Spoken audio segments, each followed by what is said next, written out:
Bonjour à tous! Nouvelle vidéo aujourd'hui pour vous parler de la marque de couches lavables Best Bottom Diaper. Donc vous pouvez voir une de leurs couches ici. Comme d'habitude, dans la première partie de cette vidéo, je vais vous expliquer un petit peu comment fonctionne la couche. Et ensuite, dans la seconde partie, je vous dirai les points positifs et négatifs de cette couche. Donc juste brièvement, c'est une marque américaine. Les couches et les inserts sont également fabriqués aux États-Unis. Alors certes, c'est pas du made in France ou de l'européen, mais en tout cas, ce n'est pas fait en Chine.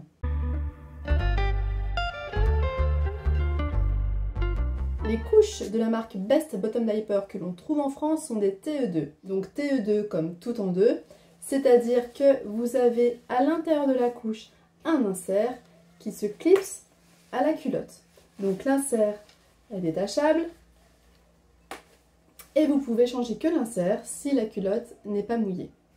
La culotte se compose de 2 couches de pull. Donc elle est vraiment très qualitative. Vous avez sur le devant 3 rangées de pression pour diminuer ou agrandir la couche en fonction du poids de votre bébé. Et vous avez ici sur le dessus une seule rangée de pression pour pouvoir la fermer. Sur la culotte, au niveau des cuisses, vous avez des doubles goussets. Donc, une barrière anti-fuite par excellence. Vous avez, chose assez rare sur les couches lavables, un élastique sur le devant. Pareil pour limiter les fuites au niveau du ventre. Et en plus, pour finir, vous avez plein de jolis motifs sur les culottes. Donc voilà, hein, c'est vraiment agréable, c'est vrai à regarder, plutôt des couches unies par exemple, ou des couches assez basiques. Sachez qu'il existe 4 tailles d'inserts. Donc vous avez des inserts à bordure verte, les inserts S, pour des bébés dont le poids est inférieur à 6 kg. Vous avez des inserts à bordure blanc, donc taille M, pour des bébés entre 5 et 10 kg. Vous avez des inserts à bordure bleue, donc taille L, pour des bébés entre 7 et 15-16 kg. Et il existe également des inserts à bordure jaune, donc taille XL, pour des bébés au-dessus de 12 kg. Donc là, moi, je n'en possède pas, je ne peux pas vous les montrer. Et donc, bien sûr, hein, ils sont plus grands. Plus la taille augmente et plus les inserts sont longs. Au niveau des tailles, il faut faire attention, puisqu'il faut savoir qu'il existe 2 tailles de culottes.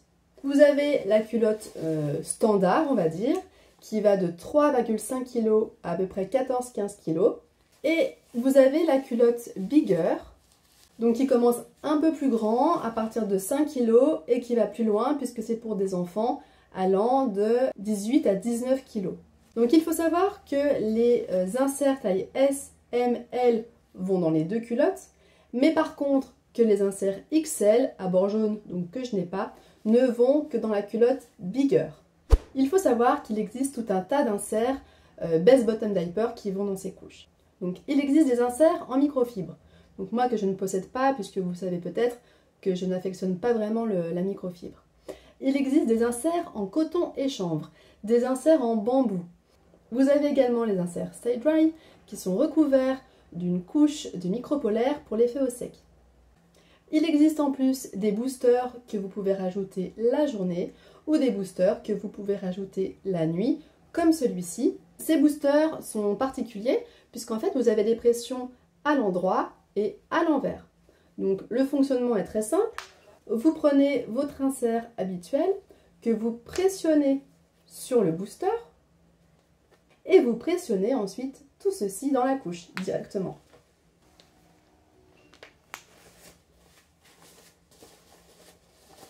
Donc ça vous fait une couche bien plus épaisse, mais vraiment terriblement efficace contre les fuites. Bien entendu, le booster de jour est bien plus fin que celui de la nuit. Je ne possède pas de booster de jour, donc je ne peux pas vous le montrer, mais simplement il se compose de 2 couches de tissu, alors que le booster de nuit se compose de 6 couches de tissu. Petite astuce personnelle, plutôt que d'acheter ces fameuses doublures de jour qui ne font que 2 épaisseurs, j'utilise ici les boosters Geffen nouveau-nés qui se glissent parfaitement entre l'insert à pressionner et la culotte. Et ici, ça suffit parfaitement pour que la couche tienne 4 heures sur mon second enfant. Alors c'est vrai que j'aime bien comparer les couches qui se disent aller à partir de 3 kg, 3 kg et demi à des couches spéciales nouveau-nés. Vous avez la marque Hamac, taille XS avec l'emplacement du cordon. Vous avez également la marque Poppin, donc spéciale nouveau-né. Et tout ce qu'on peut dire, c'est que la couche donc, qui est repliée à son maximum avec un insert taille S est quand même ressemblante niveau dimension. Bon, elle reste quand même un petit peu plus grosse, c'est vrai. Elle est également plus épaisse, puisque forcément, il y a de la matière du pull qui est replié sur lui-même. L'insert est également plus épais que les inserts que l'on peut trouver dans ces petites couches. Mais niveau dimension, je trouve quand même que c'est similaire. Niveau entrejambe, c'est peut-être un petit peu plus épais, un petit peu plus haut également au niveau du nombril. Mais franchement, ça se ressemble quand même bien. Donc peut-être pas sur un bébé de 2,5 kg, 3 kg, mais 3,5 kg, je pense que c'est complètement faisable. Alors c'est vrai que quand mon deuxième enfant est né, je n'avais pas ces couches en ma possession, donc je n'ai pas pu le tester sur lui. Mais en tout cas, voilà, sachez que si vous avez un bébé prévu à 3,5 kg, même si ça fera un petit peu grand quand même au début, je pense que vous pouvez partir sur cette marque-là. Voilà, typiquement par exemple, à côté d'une Bambino Mio qui est resserrée à son maximum, de nouveau, il n'y a pas photo.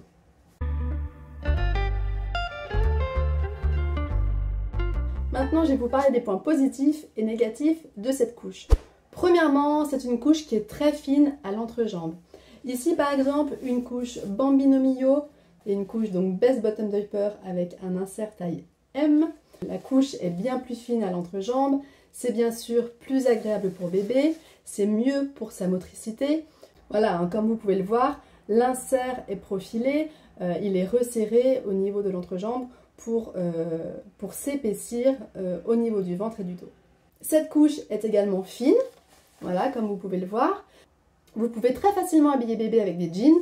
Alors peut-être pas des slims, mais c'est parfaitement possible avec des jeans normaux. Un très gros avantage de cette couche, c'est que même quand l'insert est saturé d'urine, l'urine ne fuit pas sur les vêtements. Déjà grâce au double gousset. Et puis parce que en fait l'insert n'est pas collé ici à la couche. Vous avez une couche de plastique qui fait qu'en fait l'urine ne peut vraiment pas sortir de la couche. Contrairement à une couche à poche par exemple, où quand vraiment l'insert est saturé d'urine, l'urine arrive à se mettre sur la partie micropolaire ou suédine qui est à l'intérieur de la couche et arrive à sortir au niveau des élastiques, au niveau des cuisses. Autre exemple avec la couche TE2 Coco la Mouette, qui possède, elle, des bords en polaire, donc qui a vraiment un effet tout doux contre la peau de bébé. Mais malheureusement, quand l'insert qui est à l'intérieur est saturé d'urine, et si l'insert touche ces fameuses bordures en polaire, et bien par capillarité également, l'urine se retrouve sur cette polaire qui après mouille les vêtements. C'est d'ailleurs souvent ici que l'on peut voir des fuites au niveau des cuisses quand la couche est pleine. De même au ventre, grâce à l'élastique qui est ici sur le devant, la couche est bien plaquée au niveau de la peau, qui fait que vous n'avez vraiment pas du tout de fuite sur le body ou sur les t-shirts au niveau du ventre. Par exemple, le t-shirt n'a pas tendance à rentrer entre la peau de bébé et la couche grâce à cet élastique. Gros avantage également, c'est que l'insert arrive vraiment tout en haut de la couche. Donc pour les petits garçons qui ont tendance à faire pipi sur le devant, il y a quand même une grosse capacité d'absorption sur le devant de la couche. Grâce aux deux pressions ici qui sont sur le devant de la couche, vous avez la possibilité de former un creux sur le devant pour les tout petits bébés qui ont encore leur cordon. Donc ça c'est pareil, c'est quand même très ingénieux, c'est parfait, on peut commencer cette couche relativement tôt. Comme je disais tout à l'heure, c'est vraiment une couche très qualitative, grâce au fait déjà qu'il y ait deux épaisseurs de pull. On voit que c'est vraiment de la très bonne fabrication. Les couches passent à 60 très facilement, elles ont une très bonne durée de vie. Vous pouvez vraiment investir dedans pour très longtemps. En plus, moi ce que j'adore, c'est que ce sont des couches qui prennent très peu de place dans la machine à laver. Un change sur 2 ou voire un change sur 3, vous ne mettez que l'insert, puisque la culotte peut être réutilisée plusieurs fois.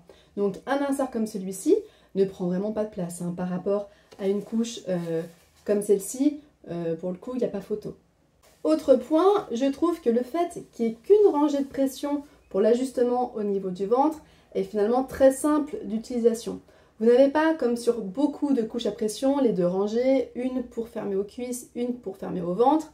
Là, franchement, c'est bien plus simple, que ce soit pour les nounous, les grands-parents, etc., pour l'extérieur. Ils n'ont pas trop vraiment à se poser de questions. Et en plus, l'ajustement est quand même parfait. C'est pas parce qu'il manque cette rangée de pression que la couche sera moins bien ajustée. Au contraire, c'est plus simple et c'est très bien, ça fonctionne très bien. De plus, le fait qu'il n'y ait qu'une seule rangée de pression, le haut de la couche fait beaucoup moins ceinture épaisse qui peut gêner le ventre de bébé, qui peut écraser son ventre. Là, en fait, la couche arrive juste sous le ventre. Je trouve que c'est beaucoup moins gênant que ces grosses épaisseurs là de scratch. Là, je pense que c'est beaucoup plus agréable pour bébé. Et il faut savoir que tous les inserts que je vous ai montrés, vous pouvez aussi les clipser dans d'autres culottes d'autres marques qui sont à peu près sur le même principe. Vous avez ici les button diapers qui sont faites exactement de la même manière. Les doubles goussets, les deux pressions à chaque extrémité, la seule et unique rangée de pression. Franchement, si on enlève la marque, on ne pourrait pas savoir qui est button diaper ou qui est best bottom diaper. Les inserts rentrent également dans la surcouche bar and boho, donc qui est fait également de la même manière. Vous avez les doubles goussets, vous avez les pressions à chaque extrémité, mais comme vous pouvez le constater, j'aime moins déjà parce que vous avez les deux rangées de pression qui sont pour moi inutiles, et en plus surtout vous n'avez pas l'élastique sur le devant qui fait quand même une barrière supplémentaire pour les fuites au niveau du ventre. Donc là, moi, ce que j'ai pu constater, d'ailleurs, entre parenthèses, c'est pour ça que j'utilise beaucoup moins, c'est que la couche ne plaque pas contre le ventre de bébé. Donc, parfois, le t-shirt, quand c'est l'été, passe entre la peau de bébé et la couche, donc arrive à toucher l'insert. Puisque, comme je disais, l'insert arrive haut. Voilà, vous voyez, même là, l'insert est limite à déborder de la couche. Et en plus, je trouve que cette surcouche est plus petite. Donc, voilà, elle me convainc beaucoup moins. Et pour finir avec les points positifs, vous pouvez également mettre des inserts d'une autre marque dans les culottes Best Bottom Diaper. Ici, par exemple, vous avez les inserts Mon Petit Tout. Par exemple, ici, un insert X Cacao que donc j'ai plié en 3, donc qui rentre parfaitement dans les culottes, il n'y a aucun problème. Passons maintenant au côté négatif de ces couches. Alors, comme toutes les couches, il y en a forcément. Il faut quand même les connaître pour ne pas être surpris. Mais sachez que moi, malgré ces points négatifs, les Best Bottom Diaper restent quand même une de mes couches préférées. Premier point négatif, les inserts en chanvre deviennent vraiment très rêches. Je ne sais pas si vous le voyez à l'image, mais au fil des lavages, ça fait des petites bouloches sur le dessus qui rend vraiment l'insert très désagréable. Je pense que bébé n'est pas du tout à l'aise au contact de ces inserts. Alors peut-être que je me trompe, peut-être qu'il sent rien du tout, mais c'est vrai qu'au toucher, moi je trouve pas ça du tout doux. Une possibilité, bien sûr, c'est d'ajouter un voile de protection lavable pour le côté doux. Donc personnellement, je n'utilise que des inserts comme ça en bambou qui sont très absorbants, où il y a de nombreuses couches de bambou à l'intérieur. Mais autre point négatif non négligeable, c'est que ces inserts sont très longs à sécher. Il faut compter à peu près une journée et demie, peut-être même l'hiver. Donc c'est pas négligeable, Si vous partez sur ces couches, il faut acheter de nombreux inserts. Ou bien quitte à passer par des inserts d'une autre marque, comme on l'a dit tout à l'heure. Mais voilà, ceux de la marque, efficaces mais longs à sécher. Il faut savoir aussi que comme ces culottes sont assez profilées, elles sont fines à l'entrejambe, elles sont fines également sur les hanches, elles ne peuvent recouvrir une couche classique. Donc voilà, ne mettez pas ça sur une couche Lulu Dodo par exemple, de Lulu Nature pour la nuit, vous aurez des fuites, ça c'est sûr. Ce n'est pas assez couvrant pour une couche classique. Autre côté négatif, comme ici, l'épaisseur de la couche à l'entrejambe est très fine, quand bébé fait des selles dans la culotte, en général, on ne peut pas réutiliser la culotte. Contrairement à des couches, par exemple, type Petit Lulu, qui sont très épaisses à l'entrejambe, où vous pouvez réutiliser la culotte même en cas de selle. Ici, voilà, s'il y a selle, en général, il faut changer la culotte. Et dernier petit point négatif, vous pourrez observer au bout de quelques heures que l'insert peut avoir tendance à se replier à l'intérieur de la couche quand bébé bouge beaucoup. Alors moi ça n'a jamais occasionné de fuite, sachez que ça peut perturber certains parents, moi voilà ça ne me perturbe pas du tout, je vois aucun problème à ça, mais voilà, l'insert arrive à bouger un petit peu, à se replier type accordéon. Alors sachez qu'il existe des couches TE1 de la marque Best Bottom Diaper, comme vous pouvez le voir ici. Donc sincèrement je vois pas trop l'intérêt de ces couches, puisque comme vous pouvez le voir, l'insert se clipse également dedans, à part que vous avez une couverture en micropolaire à l'intérieur de la couche, mais je ne vous les conseille pas du tout. De toute façon, je crois qu'elles sont introuvables sur les sites français, donc n'allez pas les acheter sur les sites américains ou quoi que ce soit, puisqu'il n'y a vraiment aucun intérêt. Deuxième chose, on trouve également des surcouches avec un extérieur en tissu. comme celle que vous pouvez voir là, la couche orange. Pareil, je ne vous la recommande pas, puisque finalement, à la place d'avoir 2 couches de pull, eh bien vous avez une couche de tissu et une couche de pull. Donc je trouve que du coup la surcouche est moins performante. J'ai eu des fuites avec cette surcouche, alors que je n'en ai absolument pas avec les surcouches avec 2 couches de pull. Donc voilà, c'est pas nécessaire d'investir dans ce genre de surcouche. Et dernière chose, sachez que je propose maintenant très souvent cette couche en location, puisque je la trouve très efficace. Je trouve que ce serait vraiment dommage de passer à côté de cette marque, même si elle est relativement chère. Ça reste quand même une TE2, donc les TE2 sont quand même moins chers à l'achat que les TE1. C'est une couche qui est très efficace, qui va à des petites cuisses et à des grosses cuisses, puisque donc mon fils, qui est quand même relativement potelé, n'a pas de marque avec les élastiques. Enfin, vraiment, je trouve que du fait que ce soit une couche très simple d'utilisation et très efficace, ça vaut vraiment le détour de la tester. Bien voilà, j'espère que cette petite vidéo vous aura été utile. Si vous vous posez des questions sur les Best Bottom Diapers, j'espère que vous ne vous en poserez plus désormais. Tout ce que je peux dire en tout cas, c'est qu'il est bien regrettable que ces couches ne soient pas faites en France, puisque ce sont vraiment des couches, comme je vous le disais, qui font partie de mes couches préférées, voire même de mon top 3. Et on se dit à bientôt pour une nouvelle vidéo sur les couches lavables.